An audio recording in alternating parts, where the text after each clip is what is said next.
Mesdames et messieurs, bonjour et bienvenue à votre magazine de santé diagnostique. Je commence d'abord par vous présenter mes vœux le meilleur à vous tous qui avez l'habitude de suivre notre émission, notre magazine de santé diagnostique. Que Dieu vous bénisse, que Dieu vous donne une longue vie et que Dieu pourvoie tous vos besoins. Nous sommes, comme je l'ai dit, à ce début d'année 2023 et nous avons saisi cette occasion pour parler d'une des maladies non transmissibles en République démocratique du Congo, une maladie chronique qui touche aussi beaucoup de Congolais. Il y a des enfants, des adultes, des hommes comme les femmes qui sont touchés par cette maladie. Il s'agit du diabète. Les diabètes existent. Nous allons en savoir plus. Donc cette femme qui s'est battue pour la prise en charge, pour la formation même des infirmiers, de médecins, des malades sur le diabète. Il s'agit du docteur Marguerite Declercq. Elle est originaire de la Belgique. Elle est engagée dans la lutte contre le diabète. Ça fait plus de plus de 40 ans. Et elle a eu à former plusieurs personnes. Et grâce à elle, il y a l'implantation de plusieurs centres de santé, de prise en charge du diabète à travers la ville de Kinshasa. On peut compter plus de 40 à 60 centres grâce à son initiative et à son dévouement pour la cause de tous les Congolais qui souffrent du diabète et tous ceux-là qui veulent être prévenus de cette maladie. Aujourd'hui, nous allons parler du diabète et nous sommes reçus justement par cette femme que j'apprécie, dont j'ai lu les livres il y a plusieurs années et je suis heureuse de la voir sur un plateau, d'échanger avec elle sur ses parcours remarquables dans la lutte contre le diabète. Docteur Marguerite Declercq, elle est initiatrice ou la fondatrice, il faut le dire ainsi, du Centre Éducation Diabète et Santé qui est situé ici à Kinshasa. On est juste à côté de l'église Saint-Raphaël et nous allons parler de ce qu'elle a fait et de ce qu'elle continue à faire parce qu'elle est encore en forme. Bonjour docteur. Bonjour. Merci de nous recevoir chez vous. Vous avez senti que je suis vraiment dans la joie d'être reçue par vous parce que c'était vraiment mon souci d'échanger avec vous sur ce que vous avez fait en RDC pour plusieurs Congolais qui souffrent du diabète et pour ceux-là qui sont aussi exposés au diabète pour qu'ils ne puissent pas en souffrir. Je voudrais que vous nous parliez brièvement de votre parcours en RDC avant que nous puissions entrer dans les vifs de notre sujet. Bonjour chère madame, merci de votre invitation. Je suis très honorée de parler avec vous et à travers vous de parler à tous les Quinois et les Quinoises et particulièrement à ceux qui sont atteints par le diabète ou qui pourraient en être atteints plus tard. Donc c'est un message très important, mais avant tout un message d'espérance. Oui. Nous pouvons avoir une maladie comme le diabète, mais le diabète peut être maîtrisé et souvent par des moyens relativement simples. Je suis moi-même médecin. J'ai commencé ma carrière à Kinshasa en 1973 à l'hôpital qu'on appelait alors l'hôpital Mamayemo, à soigner quelques diabétiques. Ils étaient peu nombreux à l'époque. J'ai commencé avec 2 infirmiers et petit à petit, le nombre a augmenté et actuellement, nous avons un programme diabète extrêmement important dans la ville.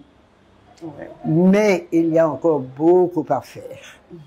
Merci beaucoup. On a prévu une petite rubrique où on va vous présenter, parler de votre biographie, ce que vous avez fait, beaucoup de livres que vous avez écrits sur le diabète pour permettre à nos concitoyens de s'en procurer. Alors, docteur, je voudrais que vous nous parliez du diabète. C'est quoi le diabète? Moi, je l'ai défini peut-être comme une maladie qui est due à l'excès de sucre dans le corps. Ça, c'est ma définition. Mais vous, en tant que spécialiste, veuillez nous donner la vraie définition. Eh bien non, votre définition est tout à fait exacte. Le diabète est caractérisé par trop de sucre dans le corps.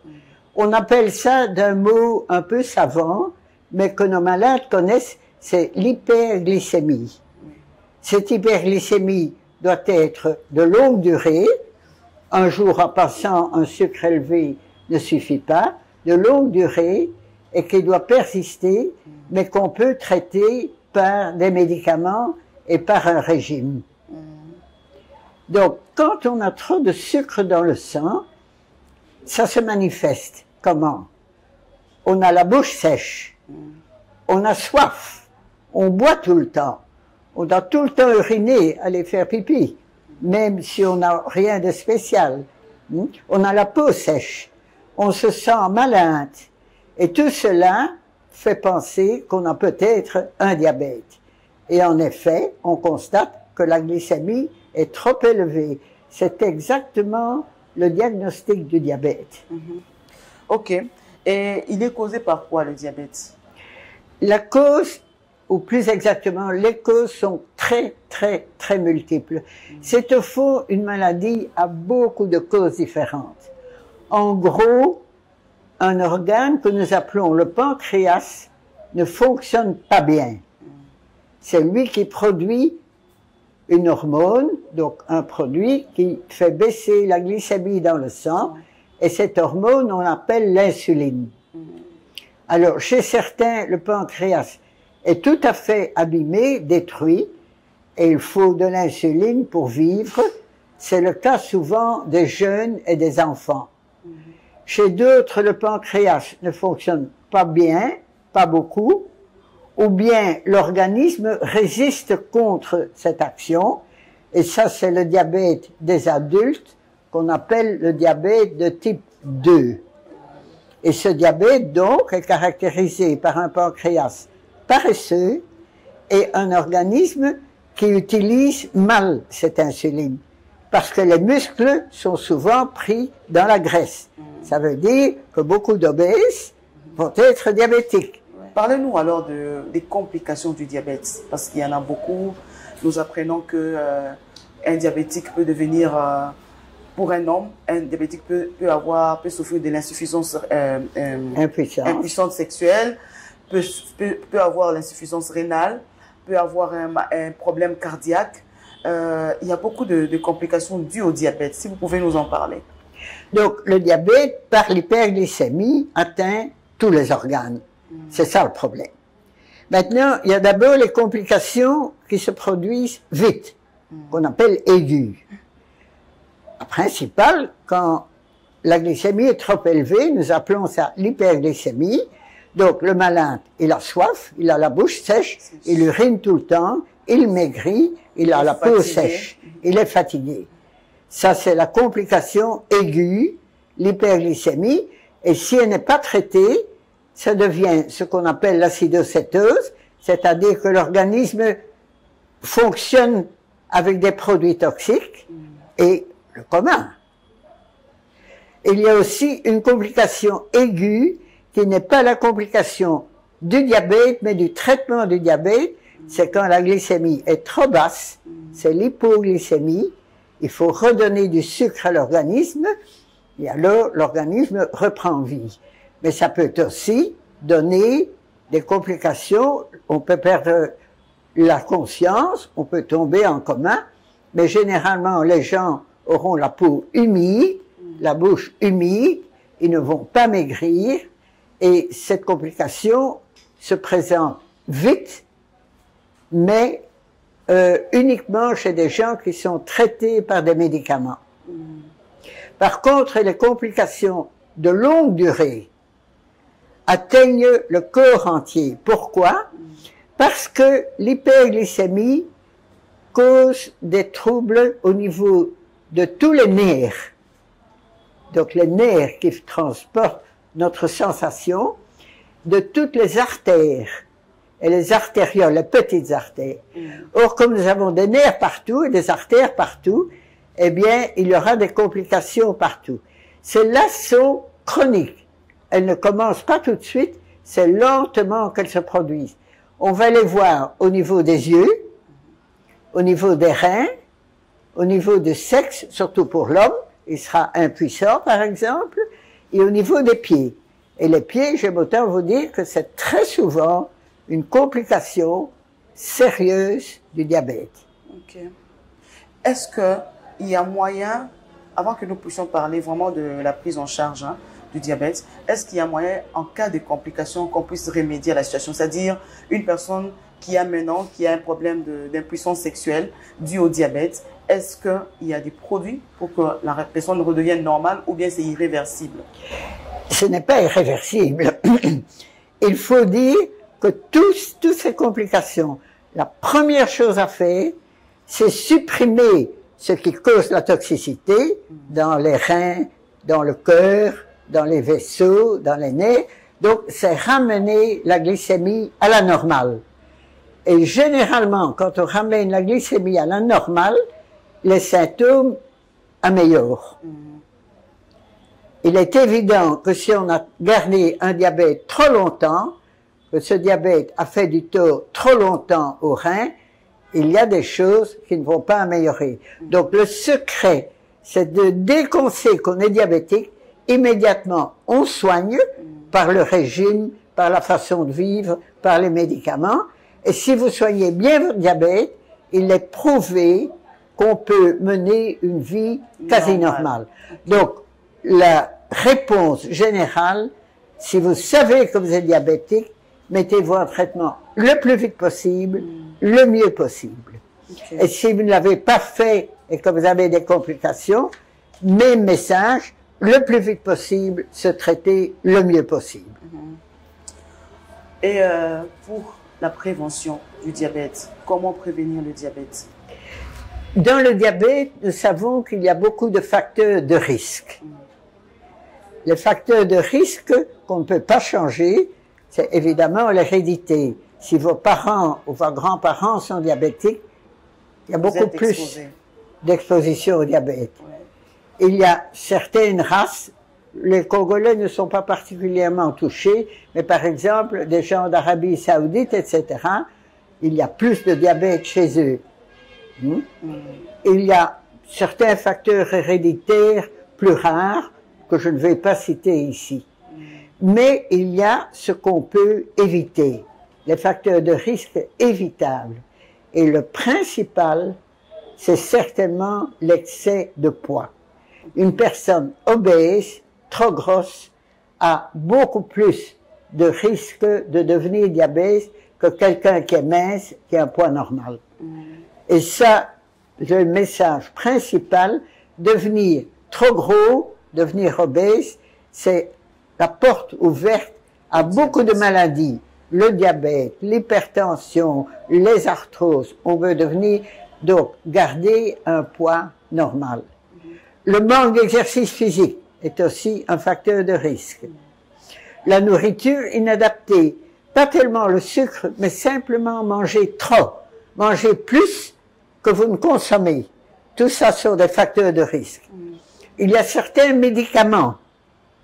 Il y a des médicaments, par exemple, contre le sida, qui, malheureusement, peuvent augmenter le risque du diabète. Mais un des médicaments principaux qu'on emploie beaucoup, c'est la cortisone et ses dérivés. Si vous l'employez, allez d'abord chez un médecin faire une glycémie pour vérifier que le diabète n'augmente pas avec ce médicament. Il y a d'autres médicaments aussi, mais c'est un des principaux. Donc, pour éviter le diabète, lutter contre les facteurs de risque évitables.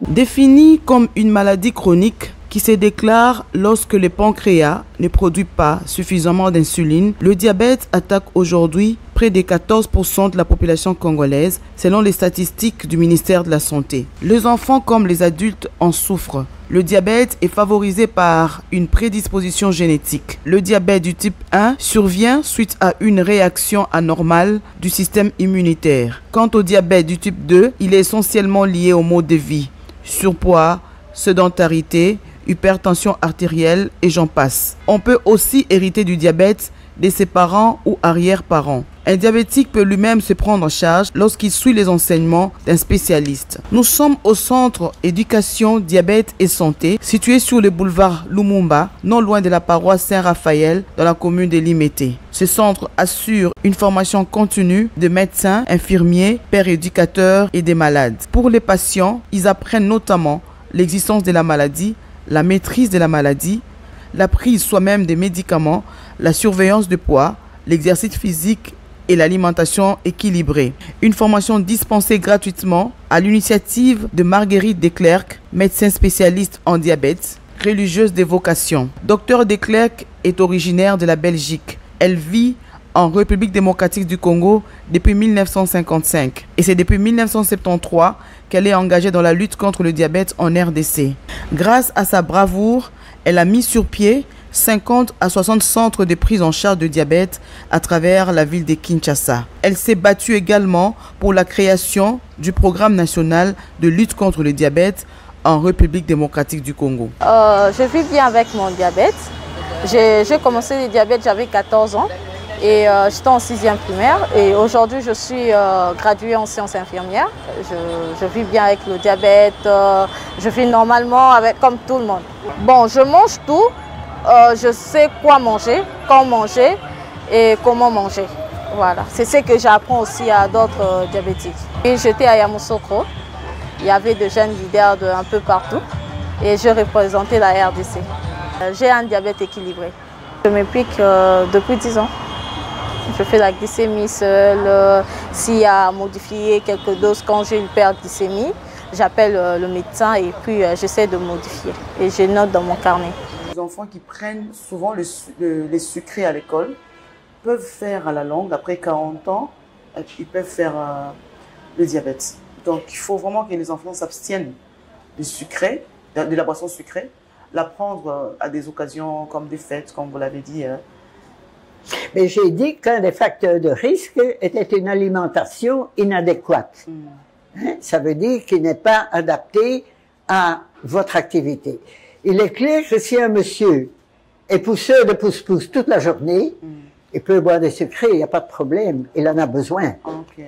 Mais si vous êtes assis devant votre ordinateur, vous n'en avez pas besoin. Okay. Et ça se prépare depuis l'enfance.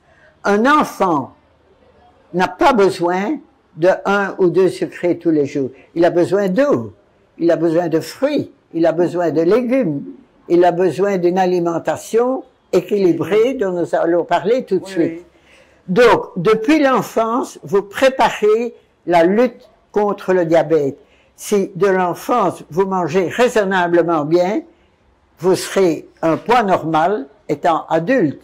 Si un enfant boit 2 coca par jour tous les jours, il sera obèse, garanti. J'ai vu une maman au marché un jour, elle m'a dit qu'elle buvait 2 coca tous les jours, le midi, elle était obèse. J'ai simplement dit, maman, buvez de l'eau. 1 mois après, la glycémie était normale. Vraiment. Bravo, docteur. Maintenant, nous allons parler de votre centre. Vous avez mis sur pied ce centre. C'est vrai que vous êtes engagé dans la lutte contre le diabète, ça fait plus de 40 ans, mais l'État congolais a reconnu votre centre, le centre éducation, diabète et santé, depuis 2000. Alors, quel genre d'activité que vous menez dans votre centre? Moi, j'ai commencé la prise en charge du diabète à l'hôpital général. Il y avait peu de malades et nous étions un médecin et 2 infirmiers. Ces infirmiers sont encore là. Bon, ils sont pensionnés et un des 2 est encore actif. Il soigne les pieds diabétiques. J'ai commencé là. Alors, petit à petit, il y a eu de plus en plus de monde. Puis, nous avons été dans des centres de santé en ville qui sont nombreux. Vous allez filmer la carte avec tous les centres. Il y en a certainement une 50aine. Certains sont meilleurs que d'autres. Il y a des médecins qui soignent dans différents hôpitaux. Nous avons formé tous ces médecins. Nous avons formé tous ces infirmiers.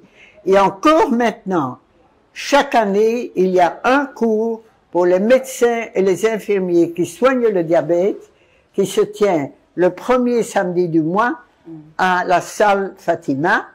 Et au bout d'une année, ces médecins et ces infirmiers reçoivent une attestation qui leur permet de prendre en charge le diabète. Oui. Et c'est grâce à ça que nous étendons notre prise en charge dans la ville. Notre principe de prise en charge, c'est du travail en équipe. Le médecin et l'infirmier et le superviseur, tout le monde travaille en équipe, ensemble. Alors, cela se fait de façon progressive. Le malade apprend petit à petit. Et c'est aussi une chose continue. On ne soigne pas le diabète en une consultation. C'est un accompagnement du malade et du soignant. On va petit à petit, ensemble, vers le chemin de la santé. Ouais. Et vous avez dit que vous apprenez aux malades, par exemple, comment se prendre en charge lui-même, c'est-à-dire comment le malade peut se piquer l'insuline, quel genre d'aliments il peut prendre. Mais beaucoup ont besoin de médicaments, mais pas tous. Mais tous ont besoin de formation et d'éducation pour savoir comment vivre. Qu'est-ce que nous leur apprenons? Ce que c'est que le diabète, bien sûr. Nous leur apprenons comment il faut se comporter. Première chose, il faut avoir une activité physique adaptée, il faut bouger, que faut-il manger? Quand faut-il manger? Nous en reprendrons tout de suite. Ouais. Combien il faut manger? Est-ce qu'il y a des médicaments qui sont dangereux? En général, il y a très peu d'aliments défendus, mais tous doivent être consommés en équilibre. Un peu, beaucoup, plus ou moins, d'après votre activité physique. Si vous bougez beaucoup, vous travaillez beaucoup, vous êtes un grand sportif, mangez plus. Si vous êtes assis à votre télévision, mangez moins. Donc ça, c'est l'alimentation. Alors, on doit leur apprendre les médicaments qu'ils emploient. Et pour chaque médicament, on doit leur expliquer, voilà, ce médicament, vous le prenez avant de manger ou en mangeant, le matin et le soir. Si vous en prenez trop, voilà ce qui peut arriver. Si vous en prenez trop peu, voilà ce qui peut arriver. Donc, on leur emploie les médicaments et le mode et la façon de l'utiliser. L'insuline, si on prend trop peu d'insuline, la glycémie monte. Si on prend trop d'insuline, la glycémie baisse. Voilà les symptômes de l'hypoglycémie. Et on leur apprend ce qu'il faut faire. On leur apprend à se piquer eux-mêmes. C'est facile. Il y a des seringues, ils se piquent, ça ne fait pas mal. Vous pouvez leur demander, ça ne fait pas mal. On leur dit, voilà, vous prenez votre seringue et vous vous piquez. Ils font ça en riant, même les enfants. On leur apprend à faire la glycémie eux-mêmes, avec un appareil. J'ai essayé de filmer tout ça après. Oui, oui. Hein? Alors, d'après la glycémie, on leur dit, voilà, vous avez une glycémie de 80, c'est parfait. Vous avez une glycémie de 60, c'est trop peu. Vous avez une glycémie de 200, c'est trop. On leur apprend ce qu'il faut faire. Ils doivent écrire ça dans un carnet. Ils doivent garder leur carnet et voir un petit peu comment se comporter. Comment manger plus si la glycémie baisse. Comment manger moins si la glycémie monte. Et le rapport entre la nourriture et le médicament qui sont ensemble pour maintenir la glycémie. On doit leur apprendre à éviter les complications. Tout ça, c'est un long cheminement. Ouais. La formation prend combien de temps surtout pour les malades? Ça a une durée déterminée ou bien c'est à vie? C'est toute une vie. Okay. On apprend toujours. On ne sait jamais assez. On améliore toujours. Okay. Donc, c'est un accompagnement, vraiment. Toute la vie, le soignant accompagne son malade. Okay. Alors, bon, il y a des formations, des cours donnés, ça dure 1 fois, 2 fois, 10 fois, et puis on se téléphone, et puis on lit les livres, et puis on regarde des films. C'est un multimédia qui continue, mais on a besoin d'apprendre. Moi, j'apprends encore tous les jours de nouvelles choses. Waouh, à 95 ans. Bravo, bravo, docteur. Non, pas mal. Je ne sens pas. Je vais vous donner un exemple. Vous prenez la moto-taxi. Vous mettez un pied d'un côté et de l'autre. Le pied gauche est contre le pot d'échappement. Ouais. Et vous ne sentez rien. Et vous êtes brûlé, vous ne l'avez pas senti. Un exemple. Donc, ce sont les nerfs qui ne fonctionnent pas bien et les artères qui ne fonctionnent pas bien. Donc, la circulation est mauvaise dans les pieds. Donc, les plaies guérissent mal. Voilà l'explication pourquoi il faut soigner les pieds. Tout diabétique doit soigner ses pieds comme celle de leur petit bébé, aussi bien. Il n'a pas besoin d'aller dans un hôpital pour se faire soigner les pieds. Il peut aller chez un médecin expérimenté qui va voir si le pied porte un risque. Il y a par exemple des déformations du pied. Il y a des petits durillons, des corps. On peut prévoir tout ça. Nous avons un infirmier spécialisé qui s'occupe de ça. Venez au centre d'éducation, on vous donnera son adresse. Ok. Et puis, j'ai aimé aussi, il semble que toutes les personnes qui travaillent avec vous les font bénévolement. Oui, oui. En commençant par vous-même. Moi-même, évidemment. Pratiquement tous les gens qui travaillent ici sont des bénévoles ou bien ils gagnent vraiment de quoi payer leur transport. C'est ça. J'ai vu un malade un jour qui m'a vu dans la rue. Il m'a dit « Bonjour docteur, vous me reconnaissez ?» J'ai dit « Non. » « Eh bien, je vais vous montrer quelque chose. » Et il a sorti de sa poche, vous savez, un tas de papier comme ça. Il a sorti un papier. Vous savez ce que c'était? Non. C'était une ordonnance de moi, avec mon écriture, mon cachet, de 1974. Wow. Pour de l'insuline. Et il m'a dit, je suis encore là. Donc, c'était l'année passée. Ouais. Donc, ça veut dire qu'on peut soigner le diabète. Mais ce n'est pas facile. Il faut beaucoup de courage. Et beaucoup d'amour pour les Beaucoup patients. de courage de la part du patient, de la famille du patient. N'oubliez pas la famille du patient, qui fait partie des soins. Des autres patients, des médecins et des infirmiers. Nous sommes une équipe. Forte. Une équipe forte. La prise en charge de diabète, là, c'est automatiquement à l'hôpital, hein? À part ce que vous avez dit, que vous apprenez aux patients. Mais lorsqu'il s'agit des complications, tout se fait à l'hôpital. Ou bien les malades continuent à se prendre en charge sur base de toutes les notions apprises par vous. Disons que dans la mesure du possible, nous faisons tout pour que le malade puisse se faire soigner dans un centre de santé, où c'est un infirmier qui le reçoit tous les jours, mais un médecin vient faire la supervision. Donc, la majorité du temps, c'est au centre de santé. Et l'infirmier ou le médecin superviseur peut référer à l'hôpital. Et les clés, si le malade est en coma, il doit aller à l'hôpital, ça c'est évident. Mais par exemple, une hyperglycémie, on fait une réanimation de jour au centre de santé. On lui donne une injection toutes les heures, 5 unités, et le soir, il rentre à la maison, il revient le lendemain, on appelle ça réanimation de jour. Donc l'idéal, c'est que le diabète bien soigné soit soigné en dehors de l'hôpital. Mais parfois, il faut l'hôpital. Et à Mamaïemo, j'appelle encore toujours le nom de Mamaïemo, peu importe, il y a une salle, 2 salles entières, et ce sont des plaies et des pieds diabétiques. Parce que là, il faut la coucher, il faut la mettre au repos. Mais on essaie de faire tout pour que l'infirmier ou le médecin superviseur ou le médecin spécialiste en consultation soigne en ambulatoire.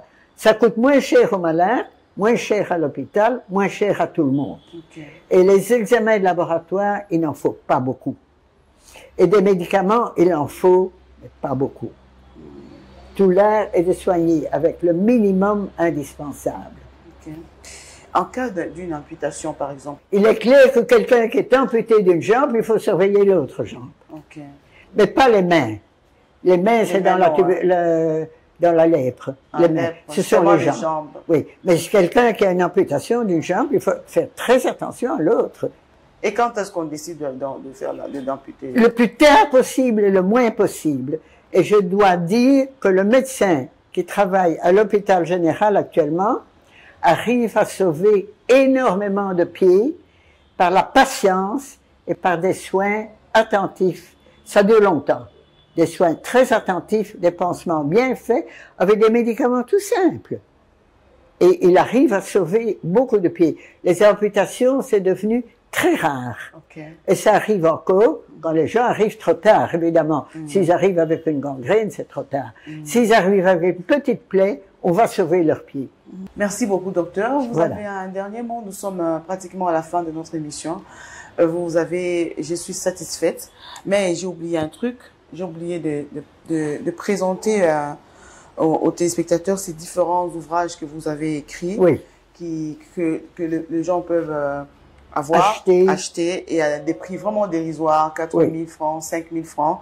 C'est pour encourager les docteurs parce qu'ils doivent aussi payer les transports à toutes ces personnes qui travaillent avec lui. Mais ce sont des livres qui nous accompagnent, comme elle a dit, durant toute notre vie. Je parle de nous, donc je me mets dans la peau de ceux qui souffrent, de ceux qui sont diabétiques. Ces livres sont intéressants.